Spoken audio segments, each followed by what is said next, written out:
Stacey David didn't disappear because viewers stopped watching. He didn't disappear because he ran out of ideas, lost his passion, or simply faded into history. In fact, many of the people who grew up watching him still consider him one of the greatest automotive television hosts of all time. Yet somewhere along the way, his familiar face slowly vanished from mainstream TV, leaving behind years of unanswered questions. There was no emotional farewell. No headline-making scandal. No public feud that dominated magazines or television interviews. One week he was standing in the garage, teaching millions of viewers how to transform ordinary trucks into extraordinary machines. The next, he was simply gone. For years, fans have wondered what really happened. Was he pushed out? Did the network replace him? Did he grow tired of television? Or was there something happening behind the scenes that viewers were never meant to know? The mystery became even bigger because Stacey himself rarely spoke about it.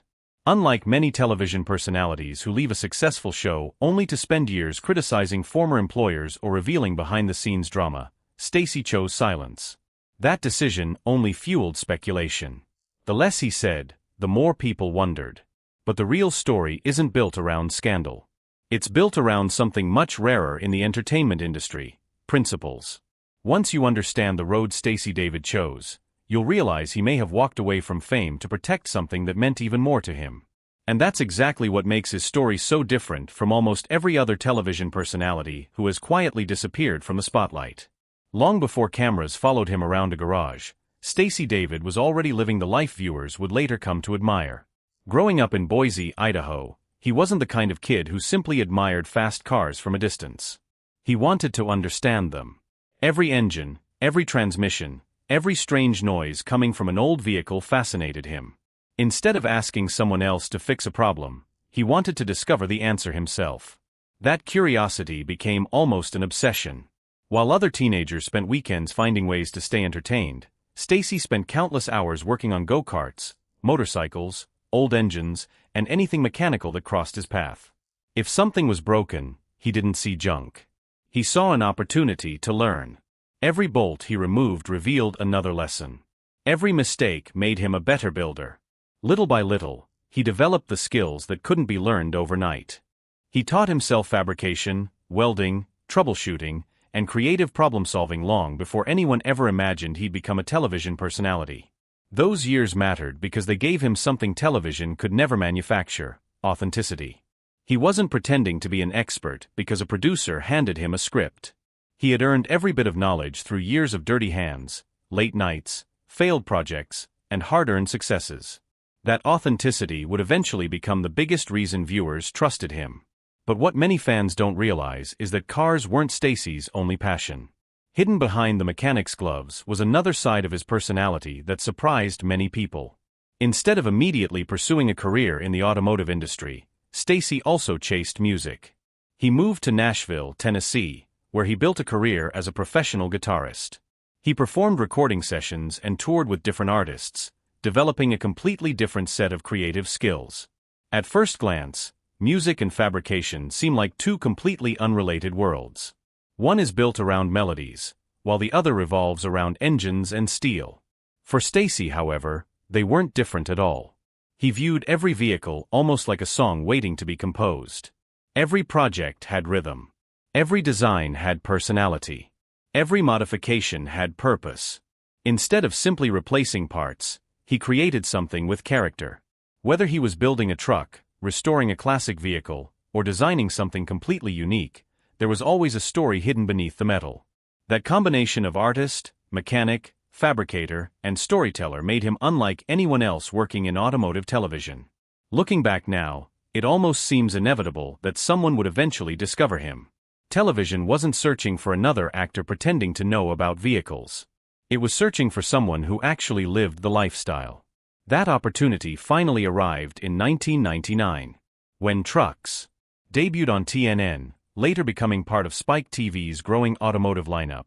The timing couldn't have been better. Automotive television was changing rapidly. Audiences were no longer satisfied watching polished commercials or racing highlights. They wanted something real. They wanted to understand how projects were actually built instead of simply admiring finished vehicles. Stacey David became the perfect answer. From the very first episodes, viewers noticed something different about him. He wasn't loud. He wasn't trying to dominate every conversation or become the center of attention. Instead, he spoke calmly, explained every step carefully, and treated viewers like equals. He understood that people weren't tuning in just to watch beautiful trucks roll across the screen. They wanted to learn. And Stacey loved teaching. Whether he was discussing suspension geometry, engine swaps, fabrication techniques, welding, bodywork, paint preparation, or custom modifications, he never overwhelmed his audience with technical jargon. He broke complicated ideas into simple steps that anyone could understand. That was his secret. Countless viewers finished an episode believing they could finally tackle projects that had intimidated them for years. Stacey didn't make mechanics seem impossible. He made them approachable. That may sound like a small difference, but it completely changed how people experienced automotive television.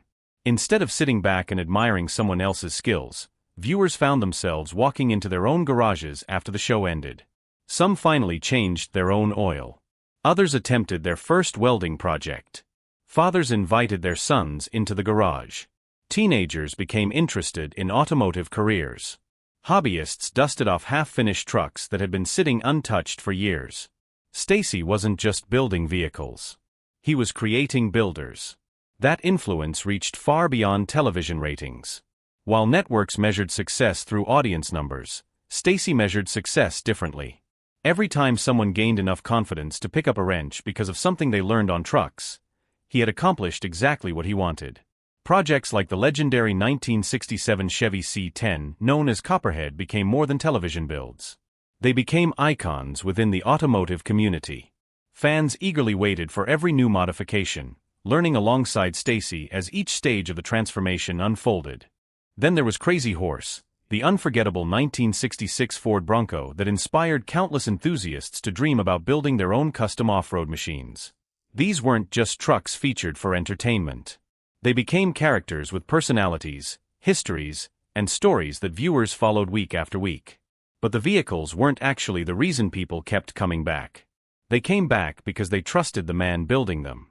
Unlike many television hosts who seemed interested in showing off how much they knew, Stacey focused on making sure viewers understood every decision he made. If a certain modification was chosen, he explained why. If a mistake happened, he didn't hide it behind clever editing. He used it as another opportunity to teach. That honesty created something extremely rare in television: trust. Viewers believed him because nothing about his personality felt manufactured. Ironically, that same authenticity would eventually create the biggest conflict of his entire career. As trucks became increasingly successful, the world around it began changing. Television executives saw opportunities to make bigger profits. Sponsors wanted more visibility. Networks looked for ways to attract larger audiences. Gradually, automotive television started moving away from education and toward entertainment. Shows became louder. Arguments became storylines. Deadlines became exaggerated. Conflict became more valuable than craftsmanship. While audiences were enjoying the drama, Stacey was watching something else disappear: the educational heart that had made trucks special in the first place. And before long, he would face a decision that would change the course of his career forever.